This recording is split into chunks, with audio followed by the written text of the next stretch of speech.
Hello दोस्तों, आज मैं आपके साथ साझा करने वाला हूँ एक हार्ट टचिंग स्टोरी जो एक पिता के बारे में है। यह दिल को छूने वाली स्टोरी एक पिता के जज्बातों की कहानी है। इस कहानी में आप लोगों को बहुत कुछ सीखने को मिलेगा। इस कहानी में लिखने का मेरा एक ही मतलब था कि मैं पिता की भावनाओं को आप लोगों के साथ बहुत ही सुंदर स्टोरी में पिरोकर आप लोगों से शेयर करूँ। आपने माँ के बारे में तो सुना ही होगा, बहुत जगह पढ़ा भी होगा।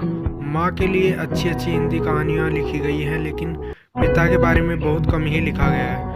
तो दोस्तों, मैं आज हार्ट टचिंग स्टोरी उन फादर्स को समर्पित करता हूँ जो अपने परिवार के लिए जी जान से काम करते हैं, खुद की इच्छाओं को मारकर अपने बच्चों के लिए सपनों को पूरा करते हैं। एक पिता की इमोशनल कहानी। यह स्टोरी अब शुरू होती है जब मैं घर से गुस्से से बड़बड़ाते हुए निकल आया था और मैं बस स्टैंड की तरफ आगे बढ़ने लगा। मैं मन ही मन बड़बड़ा रहा था, पता नहीं कि इतने पैसे छुपा रखे हैं लेकिन मेरे लिए एक बाइक नहीं ले सकते। अब मैं यहाँ से चला जाऊँगा और तब तक वापस नहीं आऊँगा जब तक मेरे खुद के पैसों से बाइक नहीं खरीद लेता। इतना सोच ही रहा था कि तभी मेरे पैर में कुछ चुभने का एहसास हुआ।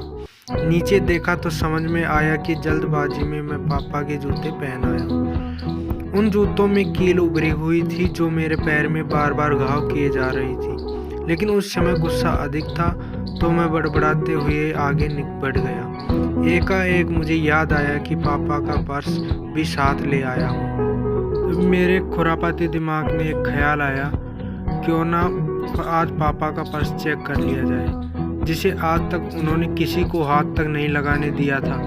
पता नहीं कौन सा खजाना छुपा है इस पर्स में जो किसी को हाथ नहीं लगाने देते थे। जब मैंने पापा का वह पुराना पर्स खोलकर देखा तो उसमें पैसे तो नहीं मिले, लेकिन पैसों की जगह पर एक डायरी रखी हुई थी।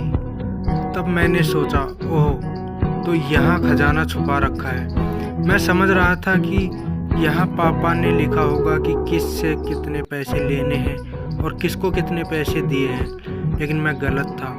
जब मैंने उस छोटी सी डायरी का पहला पेज खोलकर देखा तो वहाँ पर जो लिखा था मैं थोड़ा सीरियस कर देने वाला था। डायरी में जो लिखा था उसे पढ़ने के बाद मेरे चेहरे पर जो एक्सप्रेशन थे वह गायब हो चुके थे, क्योंकि डायरी में वैसा कुछ नहीं था जैसा मैं सोच रहा था। वहाँ पर उन पैसों का हिसाब लिखा हुआ था जो अलग अलग कामों के लिए अलग अलग लोगों से उधार लिए गए थे। उस लिस्ट में कंप्यूटर के नाम पर भी पैसे लिए गए थे। कुछ यूँ लिखा था, 50,000 बेटे के कंप्यूटर के लिए। यह वही कंप्यूटर था जो मैं आज तक यूज कर रहा था, लेकिन मुझे यह पता नहीं था उस कंप्यूटर को खरीदने के लिए पैसे कहाँ से आए थे, लेकिन आज पता चल रहा था। मुझे आज भी याद है जब मैंने पहली बार कैमरे के लिए जिद की थी, जो मेरे पापा ने मुझे 2 हफ्ते बाद मेरे बर्थडे पर ला कर दिया था, जिसे देखकर मैं बहुत खुश हुआ था। और मुझे खुश देखकर मुझसे कहीं ज़्यादा अगर कोई खुश था तो वो थे पापा। अब मेरे चेहरे से गुस्सा एकदम गायब हो चुका था। जब मैंने आगे का पन्ना पलटा तो वहाँ कुछ इच्छाएं लिखी हुई थी। पहली जो विश थी उसमें जो लिखा हुआ था, अच्छे जूते पहनना। यह बात मेरी कुछ समझ नहीं आई। तभी मेरा पाँव अचानक सड़क पर भरे हुए पानी पर जा पड़ा और तभी मेरे पाँव में कुछ गीलेपन का एहसास हुआ। जब मैंने जूता उतार कर देखा तो उसका तलाव टूटा हुआ था। यह देखकर मुझे डायरी में लिखी बात याद आ गई। तभी मुझे माँ पापा की कई बातें याद आ रही थी कि कैसे माँ जब कहा करती थी पापा से, अब तो जूते पुराने हो गए, नए ले लीजिए, तो पापा अक्सर यह कहकर टाल दिया करते थे, जूते अभी और चलेंगे, अभी कुछ दिन पहले तो मिले थे। मुझे आज समझ आ रहा था कि कितने दिन और चलेंगे। साथ ही साथ यह भी समझ आ रहा था कि पापा पर्स को क्यों छुपा कर रखते थे। तभी उस डायरी को पढ़ते हुए बस स्टैंड पर पड़ी बेंच पर आकर बैठ गया। अब उस डायरी का आखिरी पन्ना बचा हुआ था। उस पन्ने को जब मैंने पलट कर देखा तो वहाँ कल की डेट लिखी हुई थी। तारीख के नीचे लिखा हुआ था 50,000 रुपये बाइक के लिए। बस इतना पढ़ा और दिमाग सन रह गया। अब मेरे मन में कोई शिकवा गिला नहीं बचा था, बस मेरी आंखों से आंसू चले जा रहे थे। मुझे आज तक नहीं पता तब मैं क्यों रोए जा रहा था। अब मैं जल्दी से घर की तरफ भागा, लेकिन जूतों की वह कील पाँव से अब तक घाव बनाने में कामयाब हो चुकी थी। मैंने जूतों को रास्ते में ही निकाल कर फेंक दिया और भागते लड़खड़ाते हुए घर जा पहुंचा, लेकिन पापा घर पर नहीं थे। मैं समझ गया वह कहाँ गए थे। मैं सीधा पास वाली बाइक एजेंसी की तरफ भागा। पता नहीं आज कहाँ से इतनी ताकत आ गई थी कि मैं भागते हुए थक नहीं रहा था, और वह बिना जूतों के नंगे पैर। जैसे तैसे मैं बाइक एजेंसी पर पहुंचा। पापा वहीं थे। मैंने पापा को दौड़कर गले लगा लिया और मेरी आंखों से आंसू रुकने नहीं दे रहे थे। पापा कुछ समझ नहीं पा रहे थे आखिर हो क्या रहा है।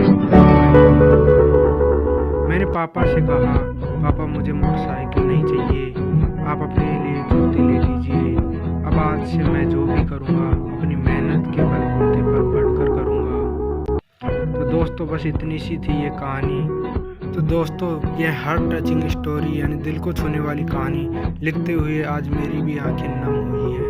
मैं आज आपसे यही कहना चाहूँगा कि ऐसे होते हैं हमारे पिता।